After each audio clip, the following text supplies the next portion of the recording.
Last week, we wrapped up our look at convicted serial killer Charles Hatcher and his crimes. Our ultimate goal was to see if he could have been responsible for the murder of Dorothy Miller, a realtor from Burlington, Iowa, who was killed on August 18, 1969, by a man she showed a house to, a man who called himself Robert Clark. I thought Charles Hatcher might be responsible because he used many aliases, and one of the known ones was Richard Clark. Additionally, he was known to be in Iowa many times and had a close resemblance to the composite sketch of Dorothy's suspected killer. Ultimately, though, we found he was in prison in Kansas at the time of Dorothy's murder. He escaped just days after she was killed. So, if Charles Hatcher wasn't responsible, who was? There were no named suspects in my research of Dorothy Miller's case. The man who called himself Robert Clark completely vanished after her murder. No one saw him or his truck again. Now, I posted a write-up of my research into Dorothy's case on the Unresolved Mysteries subreddit. And while many commented with their own theories and questions, one name came up over and over. Mike DeBardeleben. I had never heard of this name before, so I did some digging. DeBardeleben was arrested in the 80s after a lengthy investigation by the U.S. Secret Service into his counterfeit money printing scheme. After he was in custody, however, a search of a storage unit belonging to him revealed his crimes to be much more extensive and violent. Hundreds of graphic photos were found showing women in various stages of undress, some clearly being abused. Recordings were found of women being assaulted. Their voices can be heard screaming for help. DeBardeleben has been named the primary or sole suspect in a handful of crimes ranging from kidnapping to rape and murder. Some believe he's responsible for the assault and murder of up to 40 women throughout the 70s and 80s. Over the next few episodes, we'll examine some of these cases. They are eerily similar to the circumstances surrounding Dorothy Miller's murder. I'll have that episode linked in the show notes if you want to go back and listen. After we cover a few of those cases, we will have an episode going over DeBardeleben's life, what he was convicted of, his death, and whether or not we find anything definitive linking him to Dorothy's murder. But today, we are going to start with the murder of Jean McPhaul. Let's get started.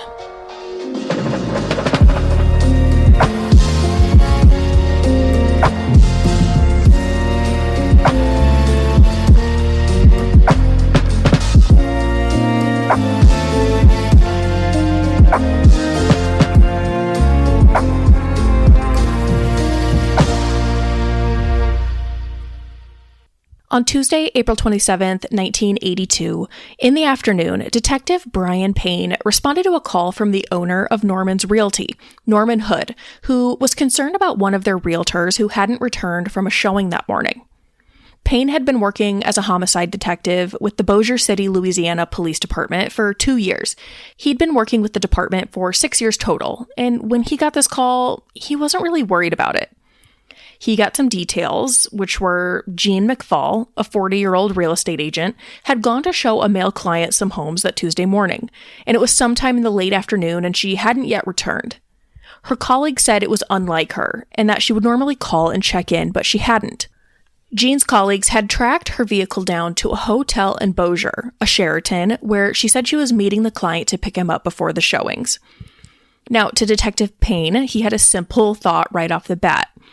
In Stephen Michaud's book, Beyond Cruel, Detective Payne said, quote, "I was thinking maybe she got friendly with the guy, and they went off to his room to spend the night together or something. Maybe they were out partying." But Payne organized a surveillance unit to watch her car overnight anyways. Now, Jean McPhaul, the realtor in question, was an Alabama native now living in Louisiana. She'd been a real estate agent in Bossier City for about 5 years. She'd been recently separated from her husband, with whom she had a daughter, Karen, who was 21 and about to be married herself. Karen lived in Bossier City as well, and she had also received a call from Norman Hood that Tuesday. Norman called Karen after he called the police department. Karen said Norman asked if she had heard from her mom that day, which she hadn't. Karen, unlike Detective Payne, knew something was off. Her mom called to check in all the time, and it was completely unlike her to not do so. Jean's colleagues had been retracing her last steps. That morning, around 8 a.m., while the Norman's Realty staff were having their morning meeting, A man called the office and asked for Jean specifically. The book Beyond Cruel says the man identified himself as Dr. Zack from Midland, and that he asked for Jean insistently. Jean reportedly was going to call the man back after the morning meeting, but he kept calling, asking for her by name. Jean did eventually leave the meeting. She took the call, spoke with the man for a few minutes, and then left the office, apparently in a hurry. Jean told her colleagues that Dr. Zack was looking for a new home in the area and that money was no object, and he was very eager to purchase a home quickly. So I can imagine it sounded like a pretty good deal to Jean. She'd probably want to get out of there and go meet this guy. She said she was meeting the man at the Bossier Sheraton Motel, where the prospective client was staying, which was about 5 miles away from her office. Jean was then seen at a subdivision of new homes called Green Acres Place. Tom Kennedy, who was a building contractor, and Bernadette Willardson, a secretary, were both at the Green Acres sales office that morning. Both Tom and Bernadette saw Jean, who came into the office to select the houses to show the client. They said the man stayed in her vehicle, but Tom got a good look at him. He was a white male, maybe 40 to 45, with graying hair cut in a sort of military style. He said he had a long face with sunken cheeks and no facial hair. Interestingly, Tom described him as looking like he had false teeth, but wasn't wearing them, and that he was pale and thin, almost like he'd been sick or recently in a hospital. Now, Jean chose the houses to show Dr. Zack, and the two drove off. Shortly after, another Green Acres office employee actually drove after Jean because she remembered that one of the lockboxes on a house Jean wanted to show Dr. Zack had been changed. The employee found the two. Jean was standing outside of her car in front of one of the homes, and Dr. Zack was in the vehicle holding a newspaper, and she couldn't really see his face. There didn't appear to be any indication that anything was off or wrong, and there also wasn't any mention from anyone who saw her with the man that the two seemed flirtatious or that they knew each other or anything like that. It just seemed like a completely normal interaction. According to an article by Keenan Gingles published on April 29th, 1982 in The Times, the employee said this was around 10:30 a.m. Now, this article says it was around 4 p.m. when the employee started getting worried, and the book Beyond Cruel says it was around 2 p.m. when Norman Hood started to get worried. Whatever the time, it was sometime in the afternoon. Jean hadn't returned the key to the lockbox yet, hadn't checked in, and like we said before, this was unlike her, so coworkers were getting concerned. Norman and another realtor drove to the Sheraton, where they knew she had picked up the client that morning, and that's when they found her vehicle, a Pontiac. No one was in the car, and it was unlocked, which was also out of character for Jean. They noticed the shoes she wore to work that day were in the car. Now, the Times article says that Norman Hood came to Green Acres Place and started looking through the homes that Jean had shown Dr. Zack. Norman went to a home on 424 Highland and noticed that the keys and a part of the lockbox were missing. Norman went inside the home, checked around, and even looked in the attic, but didn't see any sign of Jean or the client. The only thing that seemed out of place in this house were some wads of insulation that were on a rug in the home, which I'm assuming is why Norman chose to go look in the attic. But again, he said he didn't see anything. It's a little unclear to me if they first checked the homes they knew she was showing Dr. Zack and then found her vehicle at the Sheraton, or if it was the other way around. But they did both and then called police, where Detective Payne got these details, set up their surveillance unit to watch her car at the Sheraton, all of that.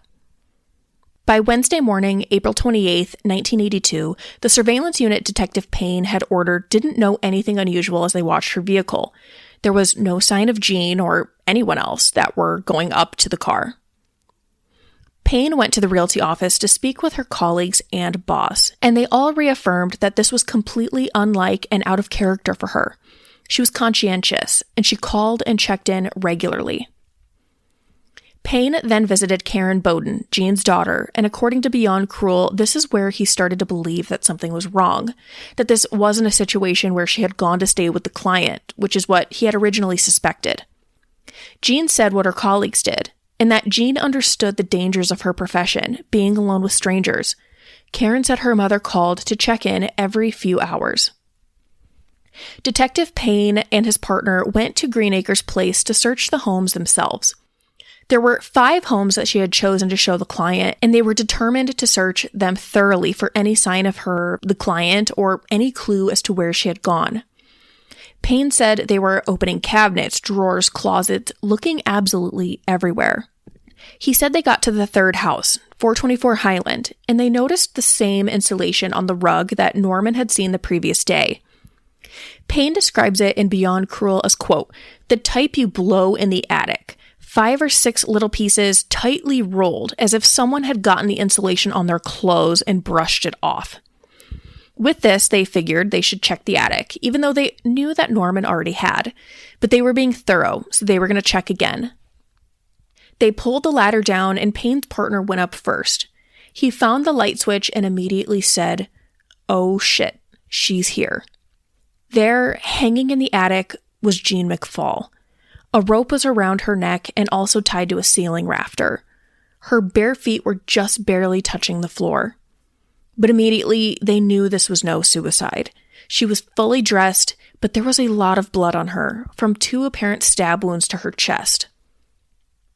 Detective Payne is quoted in the book Beyond Cruel as saying, quote, "It appears that she was strangled first, jerked up against the rafter's brace, tied off, and then he stabbed her over the back from behind.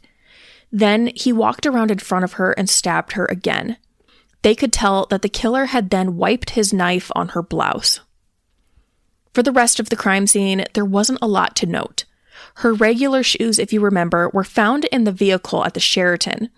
Jean would often wear slippers into the homes she was showing so the floors wouldn't get dirty, and at the scene, they found those slippers in the tank of the downstairs toilet. Additionally, the rope used to hang McPhaul seemed to be a bunch of denim material stitched together, which they believe that the killer brought in with him. Jean's purse was never found. So it seems as though after killing Jean, the man then hid her slippers, took Jean's car back to the Sheraton, and left. An autopsy was performed, and her cause of death was listed as both strangulation and knife wounds. The autopsy also revealed that Jean wasn't sexually assaulted. This left investigators puzzled as to what the motive would be. But I'd offer and remind that even if a sexual assault hasn't occurred, it doesn't mean that a murder couldn't have been sexually motivated. With Jean's purse also missing, my assumption is that they would have considered robbery to be a motive, but in my research, they'd never really bring that up as a theory they believed. The FBI was brought in for consultation on the case. An agent named Michael Watson provided this for a profile. Quote, "The killer was experiencing a great deal of stress prior to the murder. This type of stress may have been caused by the loss of a loved one, such as his mother, wife, or children. This could either occur by death or divorce. His anger was clearly directed at a woman, and McPhaul was picked by him specifically. The subject has a good education and may have some college background. He's not living with a woman now, but has been married in the past, probably more than once. He did not know the victim before the murder, but planned out his crime against the victim 1 or more days in advance. The subject has a previous history of mental illness and may have been hospitalized for such mental problems, later diagnosed as paranoia and antisocial behavior. The offender will not live in the general area of the killing and left the victim's car at the Sheraton to throw the police off. He may have stayed at a nearby motel. He kept the victim's purse as a souvenir of the crime, and he will, in all likelihood, keep possession of this purse. He will be described by those who knew him as a very private person. He will have sporadic employment in the past, and he will have few, if any, close friends, male or female. He will likely be a white-collar worker." The profile goes on to say, "I do not feel that his behavior will be radically altered as a result of the murder. He may be slightly calmer to those who came in contact with him. He will probably strike again using generally the same MO, but he will wait until the stress factors again build to a point he can no longer tolerate. This may take weeks, months, or even years." Now, as news spread about Jean McPhaul's murder, tips came flooding in. One tip that stuck out came from an elderly woman who said that just 2 days before Jean's murder, a man had come to her door. The woman said she saw the man first park a gold late-model Toyota down the street and that he then came to her home. He was white, in his 40s, and about 6 feet tall. He had a short brown hair, gray eyes, and was dressed well. He said he introduced himself as Dr. Zack from Mobile, Alabama, and was looking to rent a room for himself, his wife, and their 3-year-old daughter. The woman was something of a property manager, so the request made sense. But she said that after the request, Dr. Zack left and never came back. Now, obviously, investigators were already hunting down anything they could find about Dr. Zack from everything they'd gathered from Jean's colleagues. But this additional sighting and the witness account were important. They were confident it was the same person. With the elderly woman's description and the descriptions from Jean's colleagues, a composite sketch was made and put out. Investigators poured through records from each and every hotel in the area, trying to find anything that stuck out. And they did end up finding someone. There was a man, I don't know his name, who was staying at the Sheraton. The Sheraton where Jean met Dr. Zack, who was from Midland, Michigan. Now, the guy who stayed at the Sheraton, wasn't listed as Dr. Zack, but they found a guy from Midland. And Jean's colleagues specifically recalled that when Dr. Zack called the Realtor office asking for her, he said he was Dr. Zack from Midland. So police got in contact with officers in Michigan and asked if the name Zack stuck out to them. The officer said there was a construction company in town called Zack Construction Company. But they asked Michigan authorities to track down this guy from the Sheraton from Midland to see if he maybe knew anyone named Zack. Now, authorities eventually did find out that this guy had a neighbor whose name was Zack. So my assumption is at this point they believed that this man, who is never named in the book, used a fake name coming up with Dr. Zack because of either Zack Construction Company or his neighbor named Zack, came down to Louisiana, murdered Jean, and then went back to Michigan. Officers continued tracking down leads on this guy, and they find the rental car that he used while in Louisiana. They go through the car and they find a tube of lipstick in the front seat. After consulting with one of Jean's friends, it turned out it was the same brand and color of lipstick that Jean wore. They were convinced they had the guy. He was in the area. He stayed at the Sheraton where Jean met Dr. Zack and where her car was found. The guy has a neighbor named Zack, Zack Construction Company, a tube of lipstick found in the car. He lived in Midland, Michigan. Dr. Zack told colleagues that he was from Midland. I mean, it seemed perfect. How could all of that be a coincidence? Well, ultimately, the case fell apart. As they were trying to track down this guy's specific movements in Bossier City, they found many people who could testify where he was, what he ate, what he was doing, all during the time the mysterious Dr. Zack was murdering Jean McPhaul. He wasn't their guy. Throughout the investigation, authorities also put out a notice to other law enforcement agencies across the country looking for similar cases. And there were a lot. We will cover some of these cases in the next couple of episodes, but they reviewed over 75 cases. And adding to their earlier belief that the guy from Midland who stayed at the Sheraton was the Dr. Zack, apparently many of the similar murders across the country were near plants from the company that this dude worked at. So they absolutely had reason to believe it was him. It's pretty crazy, honestly, that it wasn't. There were just so many coincidences.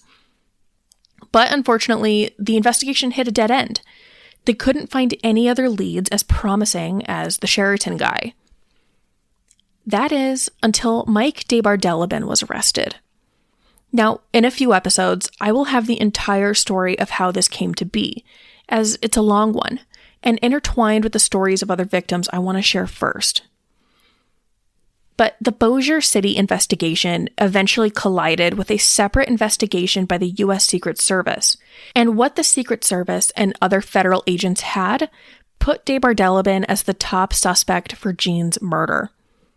Eventually, an indictment against DeBardeleben was announced on June 7th, 1984. But this isn't a story with a happy ending. DeBardeleben does end up spending the rest of his life behind bars, but prosecutors decided against bringing him to trial for Jean's murder. Jean's daughter Karen found out from watching the local news. The book Beyond Cruel has a quote Karen gave in a local television interview. She says, "They told me they were going to do everything they could. Blah, blah, blah. The next thing I heard was that they weren't going to do anything. I feel like DeBardeleben's gotten away with it. I really do. I don't care how many years he got elsewhere. He got away with my mother's murder. One of the prosecutors in Bossier said there were multiple factors that led them to the decision to not prosecute DeBardeleben. One, the logistics of it all, getting him to Louisiana. DeBardeleben was facing charges in other states, and prosecutors were assured that he would be behind bars for life with those convictions. Therefore, to them, it didn't seem practical to hold him accountable in Louisiana. They also believed that they would have difficulty meeting Louisiana's first-degree murder criteria. One of the criteria to have it be a first-degree murder conviction was proving that the murder occurred during the commission of a felony like robbery or kidnapping. They never found Jean's purse in DeBardeleben's possession, so they said they could never prove that he had taken it. They also said they didn't see the point in trying to convict him for Jean's murder if they couldn't get him a death sentence. They didn't believe that getting him a life sentence would be a success. They named other factors like cost to the taxpayer, worries about the age and health of some of their important witnesses, but to me, this seems like a miscarriage of justice. I personally don't believe in the death penalty, but for them to say that a life sentence wouldn't be a success, to not inform Jean's family of something like this, it's incredibly disappointing. And unfortunately, this won't be the end of my disappointment and your disappointment with these cases. In the next couple of episodes, we'll highlight more of DeBardeleben's suspected victims, and then his story, what we know of his upbringing, and the crimes that ultimately got him captured.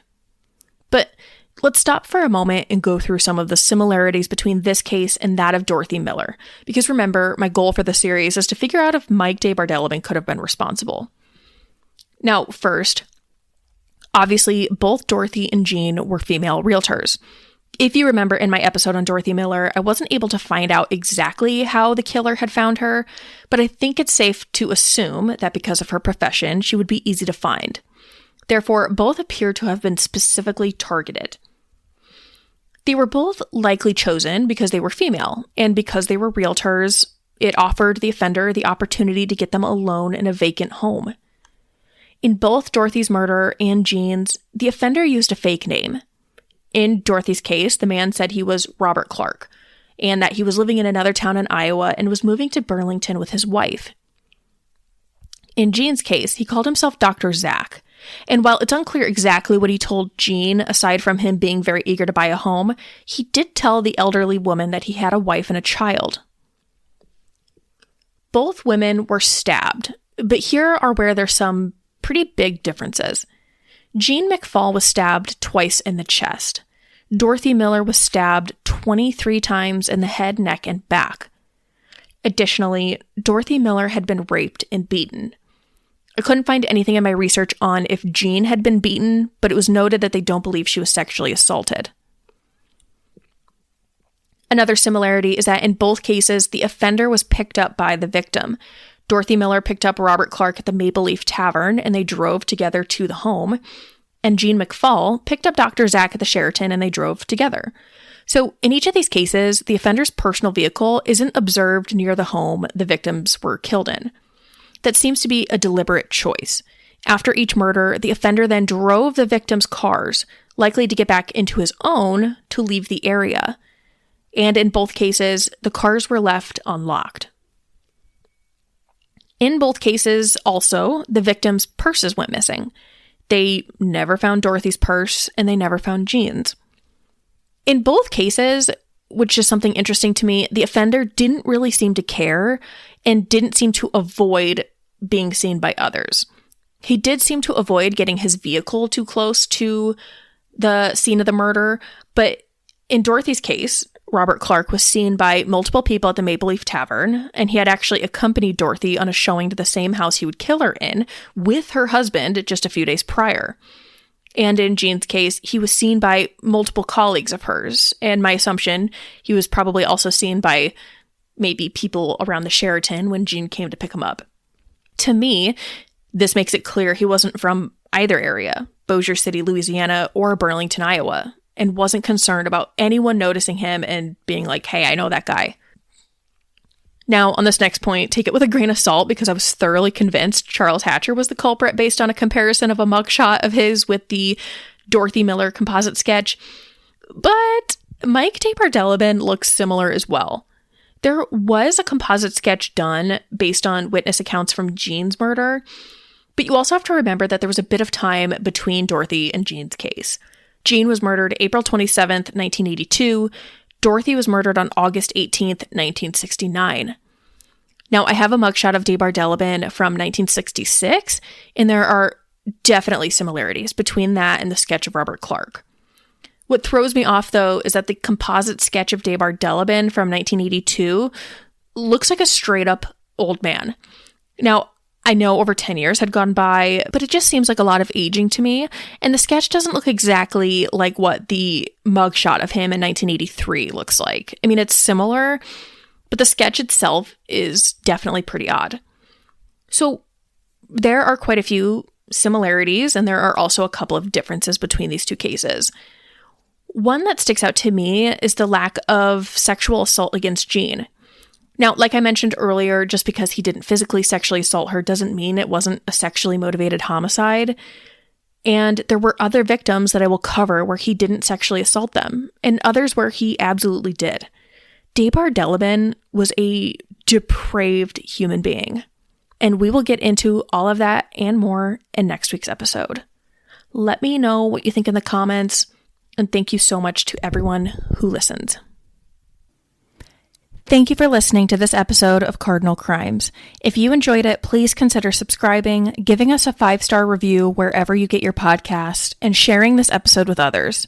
You can find us on TikTok, YouTube, and Instagram with the handle @CardinalCrimes, and you can send us any case suggestions, questions, or topics you would like covered there or to our email, cardinalcrimes@gmail.com. Until next time, friends, take care of each other and take care of yourself. If you've ever thought about starting your own podcast, there's no better place to begin than with Buzzsprout. It's the platform I use, and it makes publishing, promoting, and tracking your episodes so easy, even if you're not tech savvy. Plus, they help you get listed in all the major directories like Apple Podcasts, Spotify, and more. And here's the best part. When you sign up for a paid Buzzsprout plan using my affiliate link, you'll get $20 off and you'll be supporting the show at the same time. Just head to the description of this episode to find the affiliate link. Now, let's get back to the episode.